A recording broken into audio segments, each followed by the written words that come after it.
welcoming Javon for the session titled again, The Empathy Advantage, 5 Essential Pillars for Driving Team Results Through Influence and Trust. Thank you. Thank you, Evie. Appreciate you. Thank you. Well, good morning. Appreciate y'all coming through. 7:30, you could have been anywhere in the world, but you're here with me, so I appreciate that. I learned a lot during my 12 years in the Army.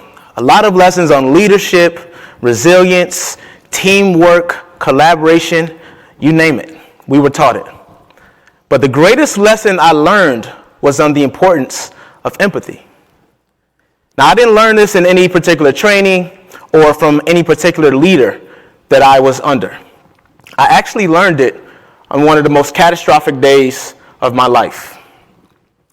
On Veterans Day of 2016, I was stationed at Bagram Air Base in Afghanistan. And just like we did on any other holiday, we would have these 5K runs designed to improve camaraderie, to help combat loneliness, and most importantly, keep us in shape because that's our job at the end of the day. But on this particular day, there was a contractor that had been on base for 5 years. Little did we know that contractor was actually embedded with the Taliban. So on this day, he decided today was the day. He knew that we'd be unguarded and relaxed. He decided to detonate. And when he detonated, he killed 5 people. He wounded 16 others. And countless others still walk around with scars that we cannot see in this moment. But in the midst of that chaos and the grief from that day, I identified a few lessons that I want to share with you.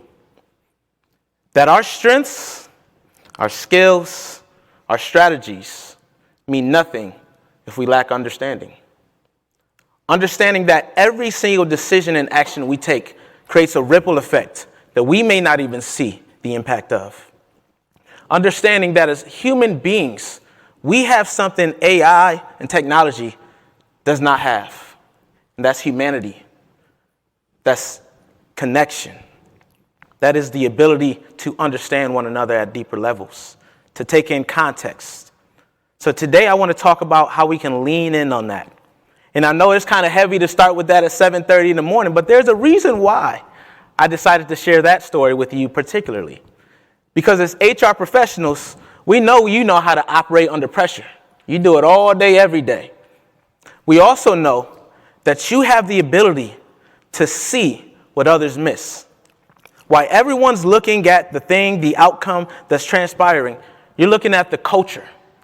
You're looking at how people are impacted by those decisions. So we're going to talk about how you can lean in on that, because I already know, I had a survey here, I said, they already know that empathy isn't soft, that it's foundational to meaningful connection and anything that we're doing in the organization, right? Y'all know that, right? Y'all know that empathy is the key to really implementing any strategies that we want. The charge is getting everyone else to understand that. Now, a lot of us, I walked around a bit and I talked to a few of you, and you mentioned that in your organizations, change and uncertainty is really doing a number. It's really doing a number on you all. And we've been seeing that a lot. And I'm glad that I got a chance to hear from you all on that, because a lot of people ask me, like, what does being in the Army have to do with empathy? How did you get here? And I got here because in the military, we deal with a lot of change and uncertainty. And one of the components I want to talk to you about today is really taking things small step, one step at a time, to impact that change and how we can model leveraging the empathy leadership 5 whys. So I created this framework here because I do a lot of consulting, cultural transformation, leadership consulting, and I wanted something that was easy to digest, but that was also not a linear framework, because we know that change does not happen linearly. We have to be able to identify what the root cause is, where we are in our maturity matrix, and move forward based on that.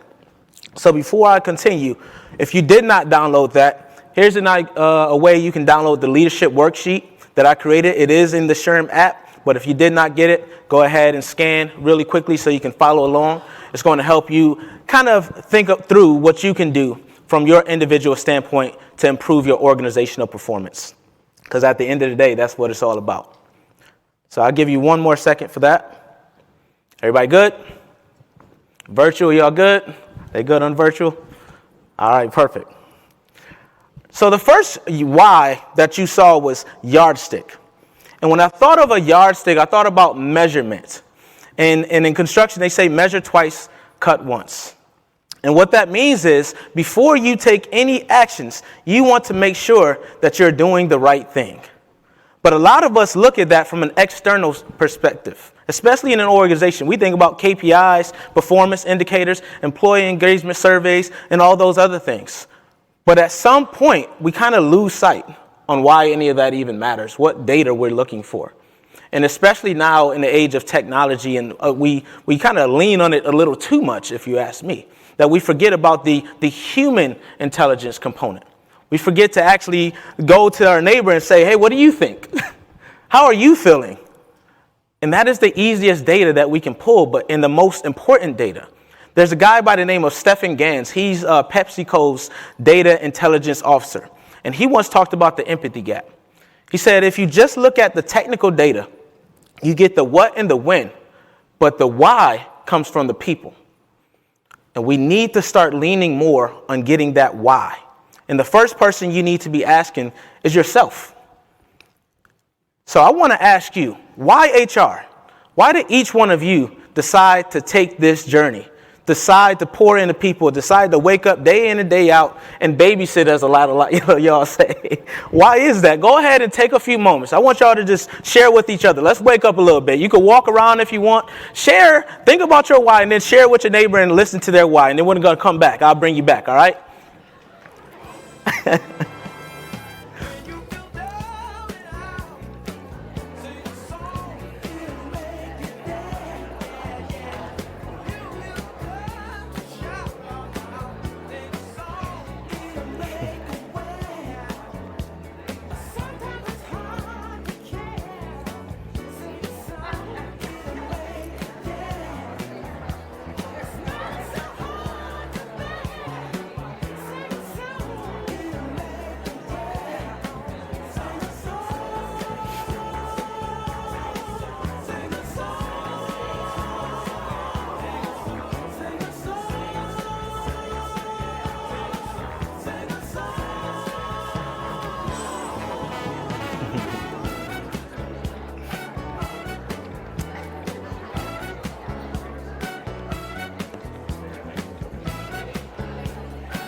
All right. You hear me? Clap once.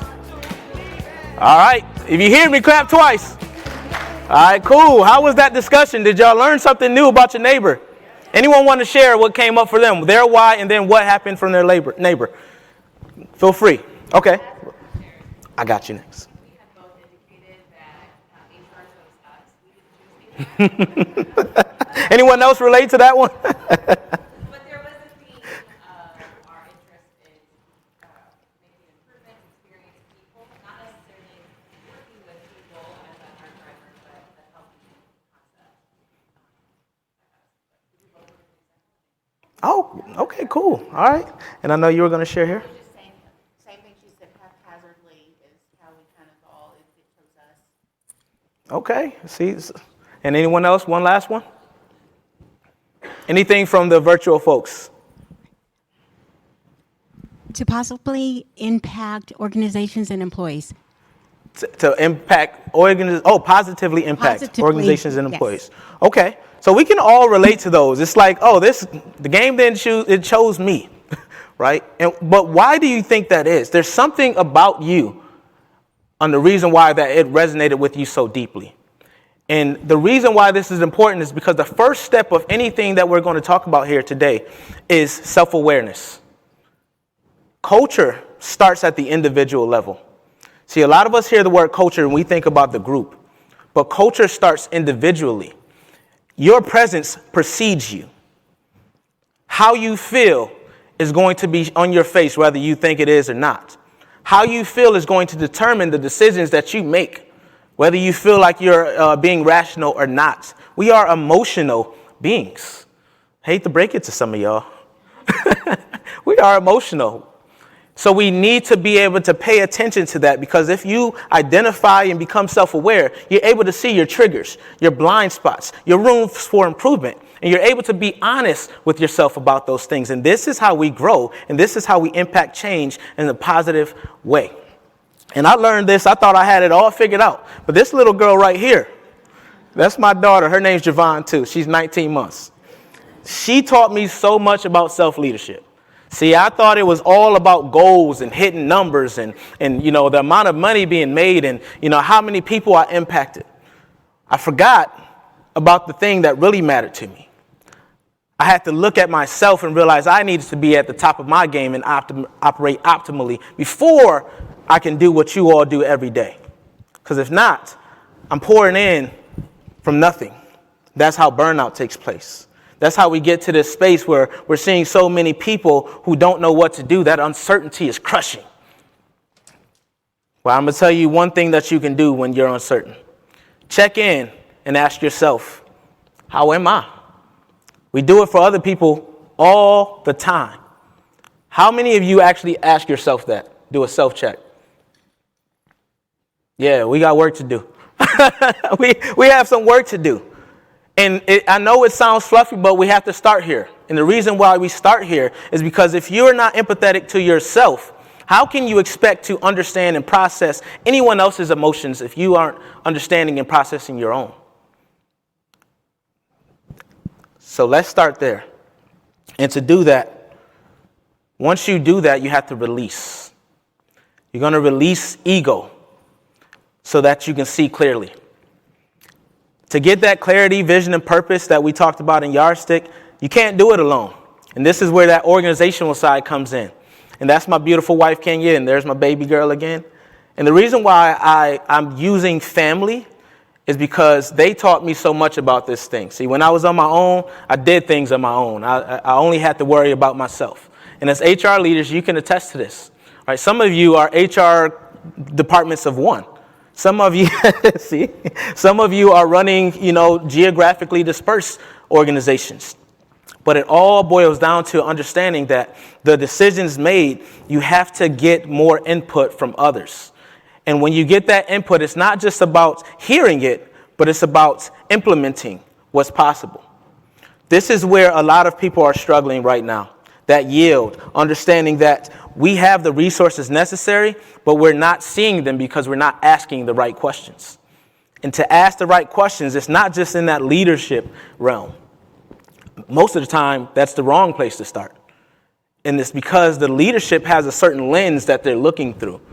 They're looking at, the strategic, and they're looking at what they want. It's aspirational.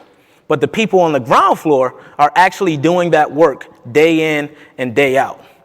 And some of the most perfect examples are companies you've heard of that have used this strategy of empathetic leadership. Best Buy, Hubert Joly. He talked about when he was doing the transformation for Best Buy and they were about to go under. He said, the first thing I did was not cut people. It wasn't to do some big sweeping change. He actually didn't change anything.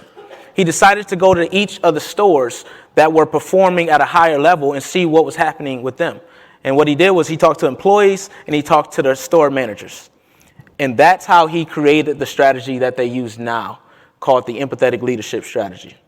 So he decided to do that. And then he also partnered and collaborated with Amazon, actually, who everyone thought was going to take them out. They created a partnership and strategy because they realized that they were greater together. Why can't we do the same things? Why can't we talk to our people and see what they have, what ideas they have, get feedback from them about how we can make things better? When we do that, when we create that yield and use the people as resources and connect with them, it gives them a sense of ownership. Ownership is one of the key components that is missing from your organizations today. Employees are there probably just because they have to pay bills and because the landscape right now is really, really hard. Jobs are hard to come by. And what's happening is they don't feel a sense of ownership. They actually feel forced in a lot of situations to do it. And when they feel forced, they do the bare minimum just to get by. The bare minimum is not a standard. We can't go off of that, right? So if we want to have them exceed and excel, we have to think about this theory that a guy named Isaac Algens has created. It's called the theory of employee plan behavior. And what that theory said was there's 3 components to job satisfaction. And if we can get those 3 components correct, then we'll have the higher organizational performance.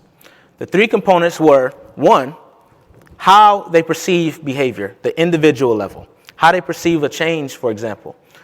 Do they like training? Is it a training they feel is necessary?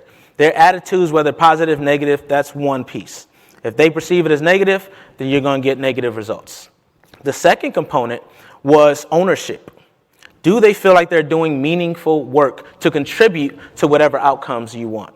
If they do not understand how their piece plays into it, then they're not going to give their best work. You have to allow them to understand why they are valued and important.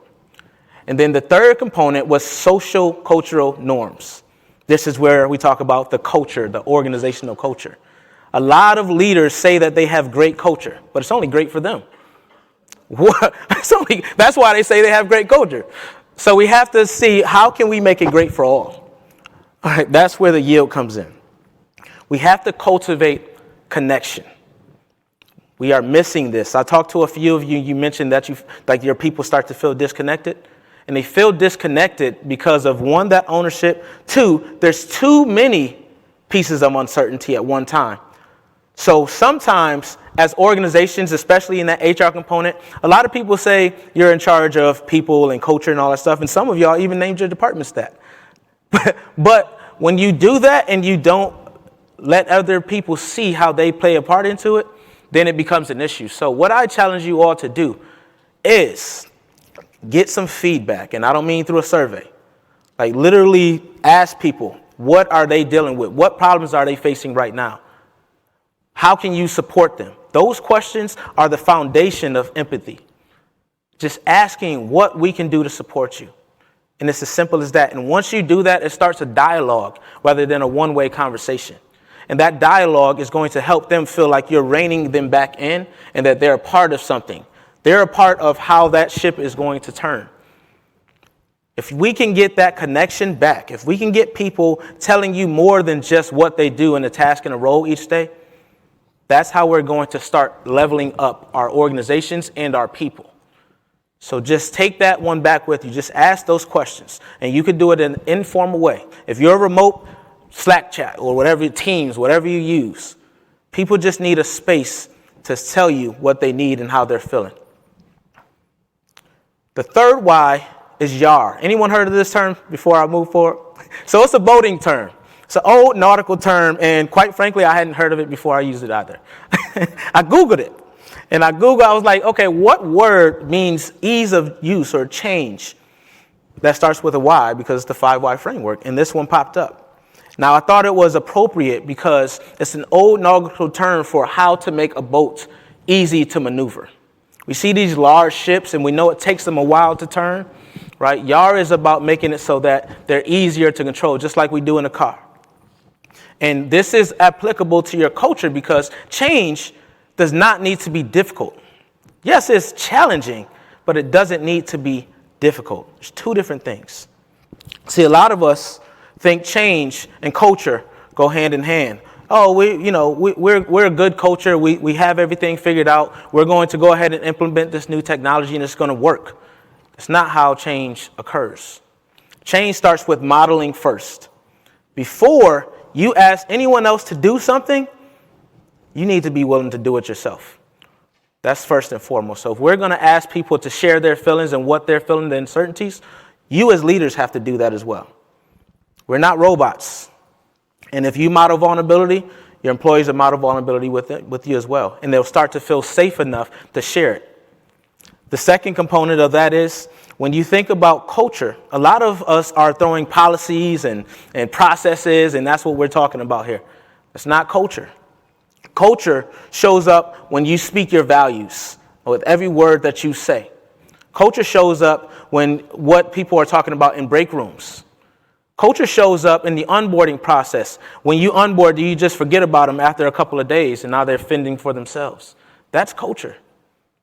How are we experiencing as employees, as leaders, as the people of your organization.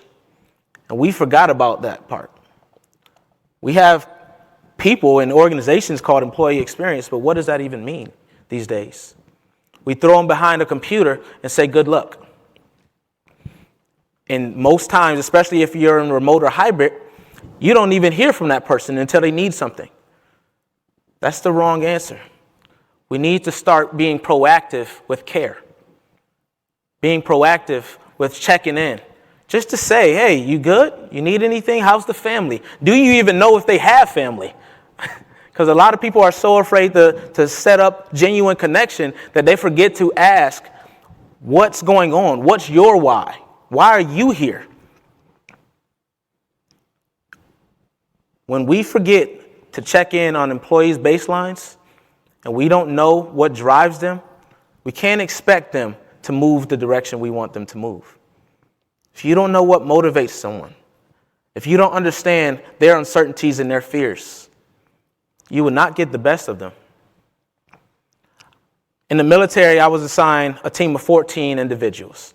Now, these 14 individuals came to me, and I was told that they were horrible, that they shouldn't be in the military any longer. And I'm like, okay, so why did you give them to me?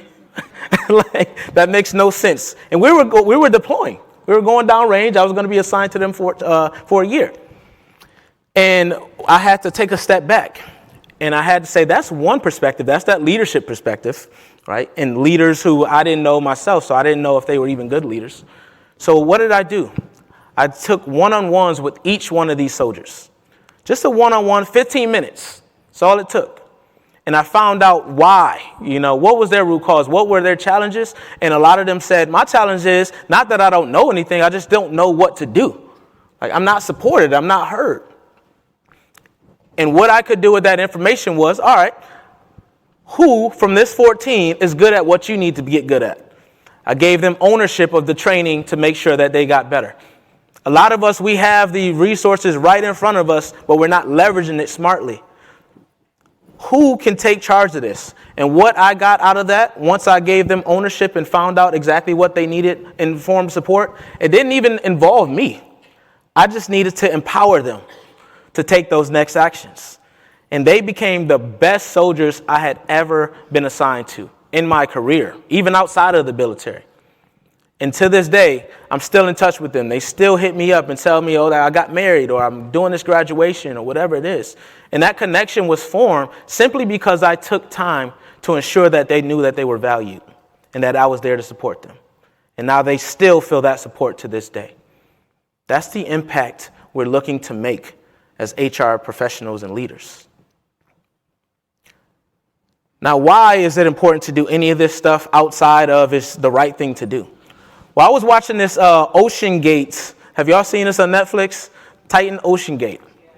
Yeah, and one of the things that was said, and it struck me, because one of the engineers was like, man, it wasn't bad engineering. It wasn't technical acumen. It wasn't any of that killed these people. It was culture. He said that because the people no longer felt safe to speak up, and when we did speak up, and we weren't heard, everybody just stayed silent. Culture is that important for us to get right. But it's not a one-time thing. It's always in beta. We're always working on it. But all I ask you to do when you leave this room is to start with you. How can I make that culture just a little bit better with the way I show up? That's it. You don't even have to worry about everyone else. Start with you. Because we don't need that. We don't need culture to fail and to fracture and create a ripple effect of fractured people. We want to cultivate a culture of purpose on purpose. You're designing culture intentionally or unintentionally. You choose which one you'd rather have. Every habit, process, and decision will be your legacy. So I'm going to give you a framework real quick. And it's called the A3R framework, and I use it for just about everything that I do. The first A is assessment. And what we are assessing is what is going on? How does our day-to-day operations look? What do we need? Are we deficient in anything? Do we have the resources available? The second A is going to be analyze. Once we do that, analyzing the change that we're looking to make or the change that we need.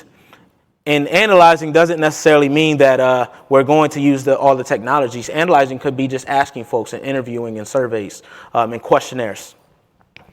And then we're going to act. We're going to take an action. Only a small action, all right? Don't try to do everything at once because that's when we get in trouble. Small steps. We have to be really intentional about this. Small actions. Make sure you set milestones so you can pivot as needed. And make sure that you have feedback check-ins. In the military, we call them after-action reports. After every mission or every project we did, we would check back in and bring everyone together. Not for a pointing finger session, but to say, hey, what went well, what was supposed to happen, and then how can we improve? That's it. So you can have that in your organization as well. And then once you do that, you adjust and you reassess. And when you reassess, you're going to make sure you're tracking some type of metric, because without a metric or a milestone, you don't know how close or far you are to the goal.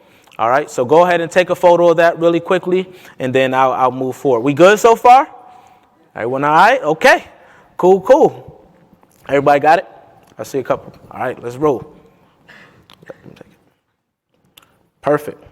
So that next why, once we've done the yardstick, we've gotten the yield, we know the resources we need, and now we're making change easier and operating in a culture of care. Now we can get flexible. So yogis are some of the most impressive people on the planet to me, because for one, they can do stuff I can't do. but for two, because of the way that they operate with strength and grace in some of the most adverse positions. They make it look so easy. And even when they fall out, they make sure that they have their breath control. They make sure that they're not panicking. They're moving intentionally. We need to do the same thing in our lives, in our organizations. We need to make sure that we remain flexible and adaptable. And to do that, we have to balance our internal meters with our external pressures. How do you do that?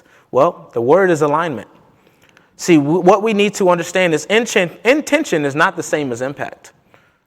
What we think we want to do externally is not the same thing that might go on internally. It's all about experience. I'm going to use that word again. How people experience and what you're experiencing. So I recall having an HR leader. She was in charge of talent management, and I was coaching her. And she was not flexible at all. It either went her way or it went no way. And she didn't see herself as that. She thought that she was motivating people. She thought that she was clear in the direction she was looking to take them. She thought she did her check-ins and all of this other stuff. She sounded like she was the perfect leader, right? She was the exact opposite. So anytime she walked into a room, you literally seen, I would join the meetings just to check in to see how things were going. You literally see people get deflated. You could literally see their shoulders slump and people like, man. So when I talked to her, she's like, no one's ever told me this before. No one's ever said that to me before. And I was like, well, when they do tell you stuff, do you listen? Do you listen to them? She was that Titan Ocean Gate guy. She was the one that said, I don't care about what you're saying. I know what I'm doing. I have all the answers. But once we looked at her alignment and where that came from, she felt that she had to, so she overcorrected because something in her past had her feel like she needed to protect and she needed to be the person to know and she needed to always be confident, and it showed up in this way. But once we realized that she could kind of soften that up a little bit and listen and open up, she began to see the changes in her organization. She realized that she actually was not the smartest in the room, and that was a good thing. And she realized that when she co-created ideas and experiences, that her team was able to perform. The leadership effectiveness went up about 30% in 6 months. Her organizational performance and productivity went up almost double within 2 years because she was open to hearing what they said. That is the power of being internally and externally in alignment. We have to check in with ourselves, everyone. If you're not checking in with you, there's no way that you can be flexible and adaptable. And what that does is it causes undue stress on you and your teams. So check in. Just ask yourself, how can I be a little bit more flexible on a daily basis? How can I make room for adaptability? How can I not be so tied to a certain outcome that I want, that I'm not open to what the possibilities are? Those are 3 questions you just self-coach yourself on. What we need to realize is perception is reality. And it's not our perception, it's other people's perceptions. So a lot of times we think we're doing the right thing. What happens is it's experienced in a different way. And when we're thinking about empathetic leadership, we have to consider how our decisions and actions are experienced by other people. Now, when I'm saying this isn't to say that we need to be like, oh, I'm sorry, that I have to do this. That's not what empathy is. Empathy is transparency. Empathy is authenticity. Empathy is the ability to ask questions and check in. That's what empathy is. See, a lot of people misconstrue it as something that is soft, and it's even called a soft skill. But it's just foundational to being able to impact change in a positive way. None of us really want to be known as that horrible boss or leader that took somebody down, right? You don't want to be known as that. So empathy allows you to make sure you say, at least I considered these things, and I let you know how it may impact you. At least I considered what this decision may do to my people, and I didn't send an email and say good riddance, right? When you make a difficult decision, you took time to speak with them and hear their concerns. That's what empathy is in this case. And their perception changes if you take time to do that. People sometimes, they don't need to see something different happen. They just need to know the why behind it. So we just need to consider that. This is my guy, Mahatma Gandhi. And the reason why I use him for yearn is about bringing in and people wanting to be underneath your charge. People wanting to be around you. People evangelizing how awesome you and your ideas are. And this is the last pillar of that 5 why framework. And this is about legacy. The first thing we want to know is, did I make someone's day better? Did I make this place better than I found it? And did I make space for those in my care? See, oftentimes people think a legacy is something we leave behind. No, your legacy is happening right now. Every decision, every step you take, every action is legacy. It's not about what happens in the end. It's about the footprints you're leaving in the sand as you move forward. What do you want your legacy to be? Do you want it to be one of humanity? Do you want it to be one of empathy and care? Do you want it to be one where the leaders of the future that were in your charge said, I became this type of leader because that person, they still talking about you today? When you think of the leaders that was in your, that really touched you, what are some of the components or what are some of the traits that you realize was why they stay in your mind? Now, anyone want to share? What's some of the traits? Yep. They showing that they care? Okay. Anyone else? Authenticity. Okay. Anyone else?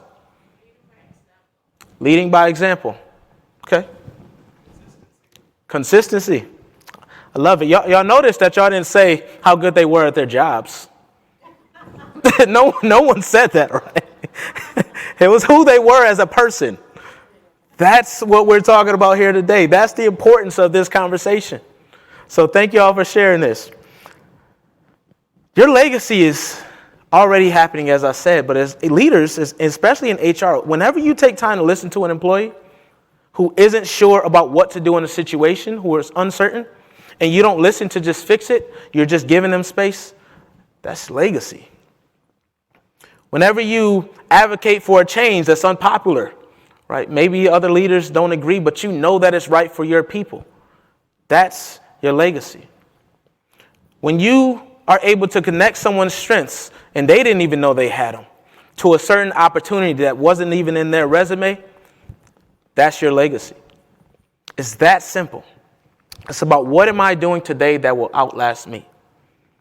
My wife and I, we competed in a bodybuilding competition, and we medaled, we placed. I only did this for my wife. My wife said, after she had the baby, she told me, I really need to lose this weight, but if I don't have a goal, I'm not going to stick with it. So she chose this as her goal.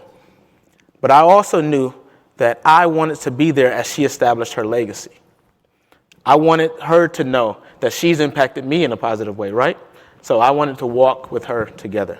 So we left 2 footprints in the sand side by side for our baby girl. That's our legacy. That's the importance. It's not about plaques or promotions, but it's about what people can see as you move forward to say, I want to do that.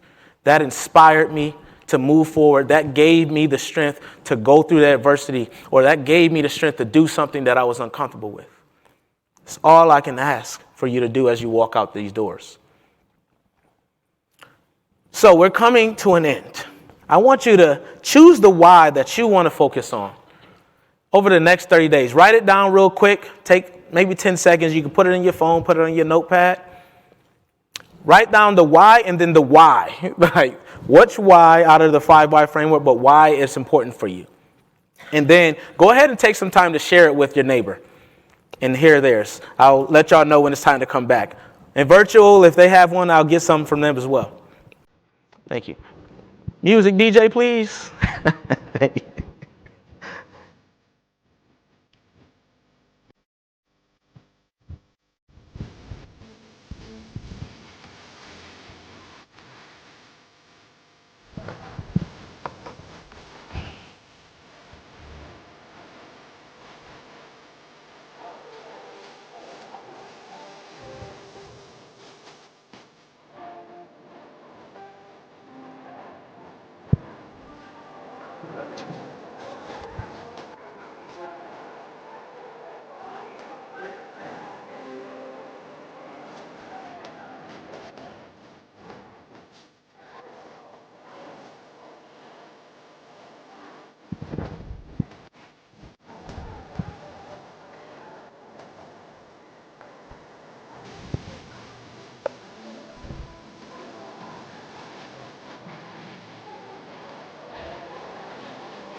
All right, all right, all right. If you can hear me, clap once. If you can hear me, clap twice. I like y'all. Y'all funny. All right. So what came up for y'all when you talked about the why? Anyone want to share the why they want to work on in their why? Struggle between yourself and Oh, we got a mic coming for you. Oh, thank you. I struggle between the yourself and your culture. I've partly because I always feel like I can improve, but the culture I feel like will have, by working on the culture, you affecting the people as well as having an impact and a legacy. So I feel like that sort of is that space that impacts all of them, or at least that's when my mind was at. Yeah, thank you for sharing. You know what's cool about it is when you improve yourself, you improve others. So like if you start there, you are still making that impact, and that legacy is going to be fulfilled as well. So thank you for sharing that. Anyone else? I saw you too, miss.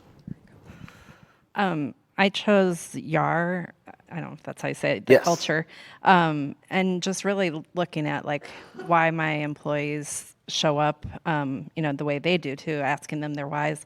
But then I thought too of like going to my leader and asking her why. And so getting a better understanding of everybody's whys to, Yes.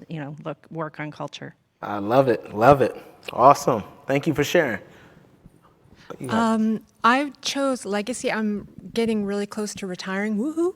And to me, the women that work with me, I want them to feel empowered to do what they, what they make of this place and role, what they want. And I don't want them to feel like they have to do a continuation of me.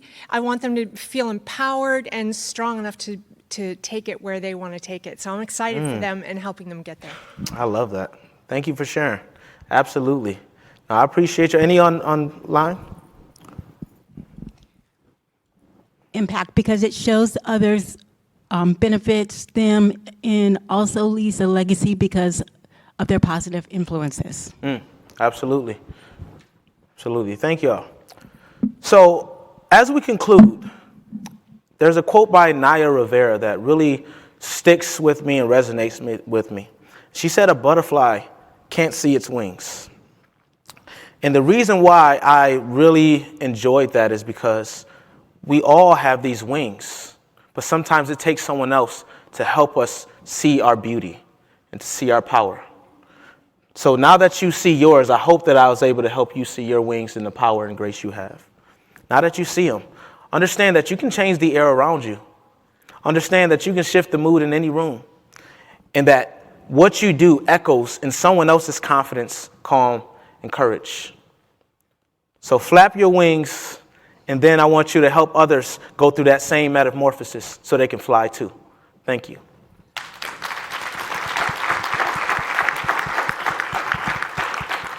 So I'll take a few questions. I would love to connect with you all. And don't forget to do the session survey.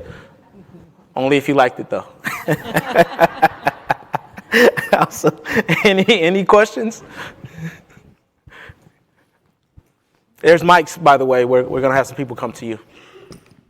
And then I'll take the virtuals as well if there's any ready for them. Thank you.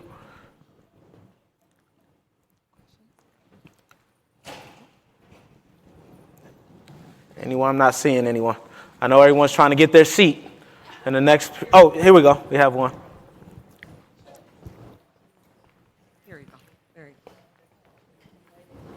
So for someone who wants to start working on themselves, where would you recommend they begin? So the first place I recommend you begin is introspection. So, and what I mean by that is I want you to identify what you're looking to work on and how it shows up in your daily life. And then I want you to ask a series of questions. Like, what would I need to get to this point? Right? Do I have the resources? What supports do I have in my area? And then I want you to say, what's one action step that I can take each day to get there? And what's one thing I'm willing to give up? And that one thing could be your thought processes. It could be a person. It could be a thing, right? Because a lot of times it's not about what you're willing to put in, because a lot of us are willing to put in the work, but it's about needing to make that habitual change that's more important. Yes, ma'am. Can you be too high on empathy? And like, how can that maybe negatively impact your leadership skills if you're too high? Yeah, I think I am. That's a great question. So what the thing about empathy is a lot of people misinterpret it as like people pleasing and like these types of things, how it shows up. But it's not that you're too high on empathy. It's that you're over adjusted from the self-management side. So if you think about emotional intelligence, there's really 4 components and aspects to it. So the first one is that self-awareness. Second one is self-management. And then you get into the social side, is social recognition, where empathy falls. And what happens is you are overcorrecting or you're kind of lower on self-management side, then you tend to lean more on helping other people and making sure that they have what they need and all those other things, and you forget about yourself. So I would say just raising up that self-management and awareness, that's where you need to work on, making sure that you're doing everything. That question of how are you to yourself would be beneficial to you to start asking. No problem. Anyone else? Any unvirtual before I conclude? No? All right. Well, let's roll. Thank you so much, everyone. I really appreciate y'all.